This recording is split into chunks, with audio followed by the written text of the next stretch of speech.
ഓം നമഃ ശിവായ. ഓം നമഃ ശിവായ.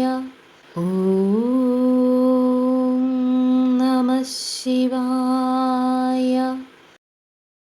നാഗേന്ദ്രഹാരായ ത്രിലോചനായ ഭസ്മാംകരാഘായ മഹേശ്വരായ നിത്യായ ശുദ്ധായ ദിഗംബരായ തസ്മൈ നകാരായ നമഃ ശിവായ.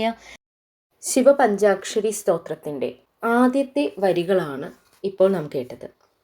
വളരെ പ്രസിദ്ധമായിട്ടുള്ള ശിവപഞ്ചാക്ഷര മന്ത്രം നമ ശിവായ. ഈ പവിത്രമായിട്ടുള്ള 5 അക്ഷരങ്ങൾ കൊണ്ട് ന മ ശി വാ യ എന്നീ 5 അക്ഷരങ്ങളെ കൊണ്ട് ശിവനെ സ്തുതിക്കുന്ന സ്തോത്രമാണ്. ഈ അക്ഷരങ്ങളുടെ ശക്തി വെളിപ്പെടുത്തിക്കൊണ്ട് ശിവനെ സ്തുതിക്കുന്ന ഒരു സ്തോത്രമാണ് ശിവപഞ്ചാക്ഷരി സ്തോത്രം എന്ന് പറയുന്നത്.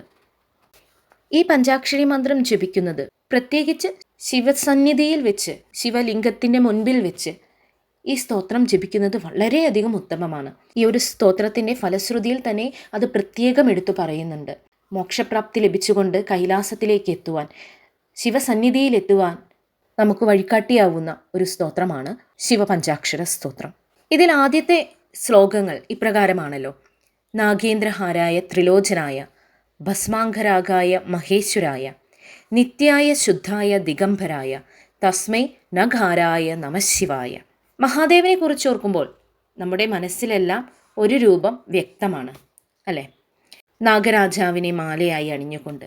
ഇതിലാദ്യത്തെ വരി തന്നെ അങ്ങനെയാണ്: നാഗേന്ദ്രഹാരായ, നാഗരാജാവിനെ ആഭരണമായി മാലയായി ധരിച്ചിരിക്കുന്നവനും, ത്രിലോചനായ, 3 നേത്രങ്ങളുള്ളവനും, ദിവ്യമായ ഭസ്മം, പുണ്യമായ ഭസ്മം ദേഹമാസകലം പൂശിയവനും, ദേവന്മാരുടെ ദേവനായിട്ടുള്ള മഹാദേവൻ, മഹേശ്വരനാണ്, ഈശ്വരന്മാരുടെ ഈശ്വരനായവനും, ദിഗംബരനായിട്ടുള്ള മഹാദേവൻ, അതായത് 4 ദിക്കുകളും വസ്ത്രമായി ധരിച്ചിരിക്കുന്നവൻ, അതായത് ഈ പ്രപഞ്ചം മുഴുവൻ വ്യാപിച്ചിരിക്കുന്ന മഹാദേവൻ, സദാ നിർമ്മലനായിട്ടുള്ളവൻ, നിത്യനായിട്ടുള്ളവൻ, ശാശ്വതനായിട്ടുള്ളവൻ. ഇത്തരത്തിലുള്ള മഹാദേവൻ പഞ്ചാക്ഷരി മന്ത്രത്തിലെ ന എന്ന അക്ഷരത്തിനെ പ്രതിനിധീകരിക്കുന്ന മഹാദേവനെ വന്ദനം. മന്ദാകിനി സലില ചന്ദന ചർച്ചിതായ നന്ദീശ്വര പ്രമദനാഥ മഹേശ്വരായ മന്ദാര പുഷ്പ ബഹുപുഷ്പ സുപൂജിതായ തസ്മൈ മകാരായ നമഃ ശിവായ. മന്ദാകിനി സലീല, അതായത് മന്ദാകിനി നദിയിലെ ജലത്താൽ പൂജിക്കപ്പെടുന്നവനും, ചന്ദന ചർച്ചിതായ, ചന്ദനം ദേഹത്ത് തേക്കുന്നവനും, അതായത് ലേപനം ചെയ്യുന്നവനും, നന്ദിയുടെയും മറ്റു ഭൂതപ്രേതഗണങ്ങളുടെയും അധിപനായിട്ടുള്ള മഹാദേവൻ, മന്ദാര പുഷ്പം കൂടാതെ മറ്റു പല വിശേഷ പുഷ്പങ്ങൾ കൊണ്ട് ആരാധിക്കപ്പെടുന്നവനുമായ മഹാദേവൻ. പഞ്ചാക്ഷര മന്ത്രത്തിലെ 2ാമത്തെ അക്ഷരമായ മ എന്ന അക്ഷരത്താൽ പ്രതിനിധീകരിക്കുന്ന മഹാദേവന്, ശിവഭഗവാന് എൻ്റെ നമസ്കാരം.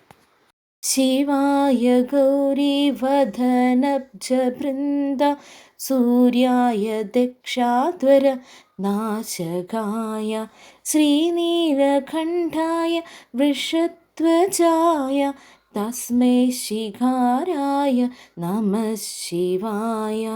ശിവായ ഗൗരി വദനബ്ജ ബൃന്ദ. ഗൗരി എന്ന് പറയുമ്പോൾ പാർവതീദേവി. പനിനീർപ്പൂ പോലെ സുന്ദരമായ പാർവതീദേവിയുടെ മുഖത്തെ ഉദിച്ചുയർന്ന സൂര്യൻ കണക്കെ പ്രചോദിപ്പിക്കുന്ന ഭഗവാൻ, ദക്ഷന്റെ യാഗത്തിനെ ശമിപ്പിച്ചവനെ, കാളയുടെ രൂപം ചിഹ്നമായിട്ടുള്ള മഹാദേവൻ, നീലകണ്ഠൻ. പഞ്ചാക്ഷര മന്ത്രത്തിലെ ശി എന്ന അക്ഷരത്തെ പ്രതിനിധീകരിക്കുന്നതുമായിട്ടുള്ള മഹാദേവനെ, പരമശിവനെ എൻ്റെ വന്ദനം.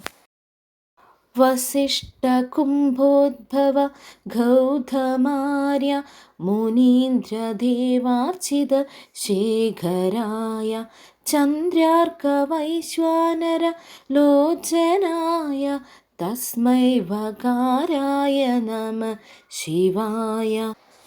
വസിഷ്ഠൻ, അഗസ്ത്യൻ, ഗൗതമൻ തുടങ്ങിയ ഉത്തമരും ആദരണീയരുമായ ഋഷിമാരാലും ദേവന്മാരാലും ആരാധിക്കപ്പെടുന്നവനും പ്രപഞ്ചത്തിൻ്റെ കിരീടമായവനും അഗ്നിയും സൂര്യനും ചന്ദ്രനും 3 കണ്ണുകളുമായി ഉള്ളവനും പഞ്ചാക്ഷരി മന്ത്രത്തിലെ വ എന്ന അക്ഷരത്തെ പ്രതിനിധീകരിക്കുന്നതുമായ മഹാദേവന് നമസ്കാരം.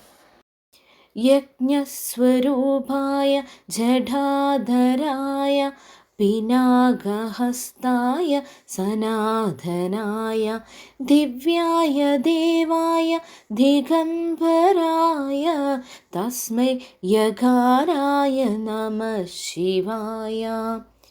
യജ്ഞത്തിൻ്റെ മൂർത്തിഭാവമായവനും ജടാധരനും കയ്യിൽ ത്രിശൂലമുള്ളവനും അനാദിയായവനും മഹാദേവന് ആദിയും അന്ത്യവുമില്ല. അത്തരത്തിലുള്ള അനാദിയായവനും ദിവ്യനും പ്രഭാമയനും 4 ദിക്കുകളെ വസ്ത്രമായി അണിഞ്ഞവനും, അതായത് ഈ പ്രപഞ്ചം മുഴുവനും ഉൾക്കൊള്ളുന്നവനും പഞ്ചാക്ഷരി മന്ത്രത്തിലെ യ എന്ന അക്ഷരത്തെ പ്രതിനിധീകരിക്കുന്നതുമായ മഹാദേവന് എൻ്റെ വന്ദനം. പഞ്ചാക്ഷരമിതം പുണ്യം യ പഠേ ശിവസന്നിധൗ ശിവലോകമവാപ്നോതി ശിവേന സഹമോദതേ. ഇതാണ് പഞ്ചാക്ഷരി മന്ത്രത്തിൻ്റെ ഫലശ്രുതി എന്ന് പറയുന്നത്. അതായത് ഈ മന്ത്രം ജപിച്ചാൽ നമുക്ക് ലഭിക്കുന്ന ഫലം എന്താണെന്നാണ് ഈ ശ്ലോകത്തിലൂടെ നമുക്ക് പറഞ്ഞു തരുന്നത്. പഞ്ചാക്ഷരി മന്ത്രങ്ങളെ സ്തുതിക്കുന്ന ശ്ലോകമായ പഞ്ചാക്ഷര സ്തോത്രം ശിവലിംഗത്തിന് മുൻപിൽ വെച്ച് ജപിച്ചു കഴിഞ്ഞാൽ ശിവലോകമവാപ്നോതി, അതായത് ശിവന്റെ വാസസ്ഥലം നേടുവാനായി സാധിക്കുന്നു. അതായത് മരണശേഷം മോക്ഷപ്രാപ്തി ലഭിച്ചുകൊണ്ട് ശിവലോകത്തിലേക്ക് കടക്കുവാനായിട്ടുള്ള ഒരു ഭാഗ്യം അല്ലെങ്കിൽ അതിനുള്ള ഒരു പുണ്യം നമുക്ക് ഈ സ്തോത്രം ജപിക്കുന്നതിലൂടെ, നിത്യം ജപിക്കുന്നതിലൂടെ ലഭിക്കുകയാണ് ചെയ്യുന്നത്. ഇതിലൂടെ നമുക്ക് പരമാനന്ദം ലഭ്യമാവുകയും ചെയ്യുന്നു.